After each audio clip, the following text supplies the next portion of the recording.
Hello everyone, thank you so much for joining me today. Today we're going to be learning about drawing with value. Ta-da! Value, as you can see in my lovely handout that I have for you guys, refers to all the shades of gray that we have when we're drawing. And it's super important when we're drawing to draw with many different shades of value to make something look realistic. We want to go a spectrum from 6B, 4B, 2B, B, HB. Now, when I say these Bs, what I'm talking about is I'm talking about these lovely pencils that I have over here. Since this is your first drawing class, I wanted to introduce you to the tools of the trade. And these are our pencils that I have laid out over here. Our pencils go from darkest to lightest by 6B, 4B, HB, B. Actually, HB is the last one over here. But anyway, with that said, these pencils are going to help you draw darker easier without having to really hammer down while you're drawing, which is super important. Also, while we're drawing, things to have while you're drawing, this is our smudge stick. Our smudge stick does the job of blending things together, which you're going to need so that we don't have to use our finger. And then finally, our kneaded eraser. These guys right here, these are super important for drawing, and they're also a lot of fun. But don't steal my erasers because I keep track of them. But anyway, so we have our stuff here and we're ready to start to draw. So you'll see these slides that I have on the website available for you if you need to look at them more. But for right now, we're going to go through drawing. So when we're drawing, one thing that we're going to talk about is we're going to talk about shading with volume. Shading with volume means drawing and shading with an object. So you see all these lovely directional arrows that I have going on. These tell you that you should, when you're shading, you want to shade with that object, with it. So I'm going around, like I'm imagining that my pencil is actually on a round sphere, going up and down, left and right, up, down, all those ways. Right here, I always like to include the bad.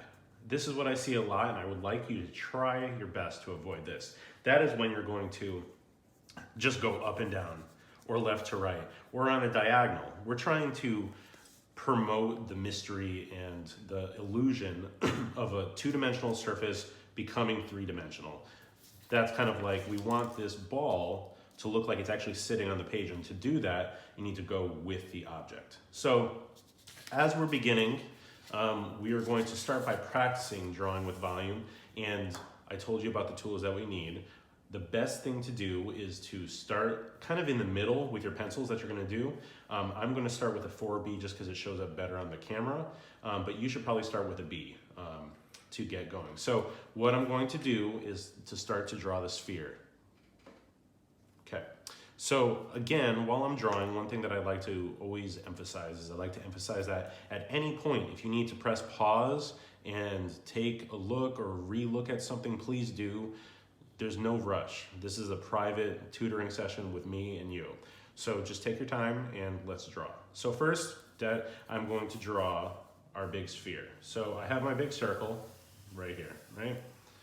There it is. It doesn't need to be perfect. You'll notice how big I drew it. You see how big the page is and how big this sphere is?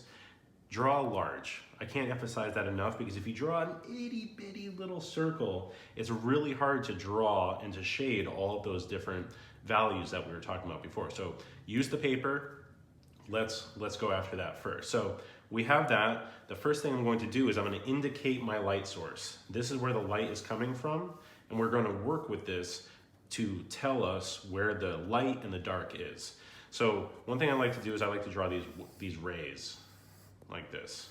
These rays kind of tell you like this is how the sun or whatever light is hitting this object, and this kind of gives you a cheat sheet like this is going to be the lightest, and obviously this is going to be the darkest.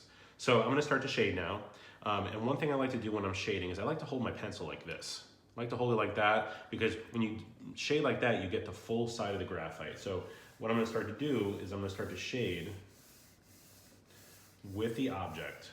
And one thing that you're going to notice here is that once I get to the center like that, you have to switch because the ball doesn't just keep going in that way. So one of the great things about drawing is that when you draw, we have erasers. And you'll notice that I will be overshading this object because I know that I can go back with my eraser and I can erase back to those highlights.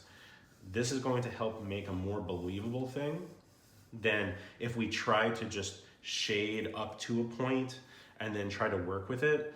Don't worry, the eraser is our friend. These things, like I told you, the kneaded eraser, are a lot of fun to use, and we need to use them. So I'm gonna start to shade. I'm throwing shade at this ball. I know that some of you think I have old man jokes, and that's fine. I think they're funny. Gonna throw some shade down. So I've been going up and down. Now I'm gonna go left to right to kind of like reposition myself a little bit to do this. It's gonna make my life a lot easier. So I'm going, making this a believable sphere. Going, and as I go, like right now I'm using a 6B. I'm starting to, that area that right here tells me it's gonna be the darkest, I'm starting to really take my time there and really start to build up that value so that it becomes more believable. Okay. So as I'm going around, going around. I'm really just taking my time. There's no rush. Drawing is a nice relaxing practice. Put on some good music, unwind, and really try to accomplish what you're doing. Now, it's good to be critical of yourself. You don't have to be too critical. This is a working process. You guys are new to drawing. Some of you have more experience than others, and just take your time. Okay, so I've gotten to a good point now where I want to come in now with my blending stump. Now, the blending stump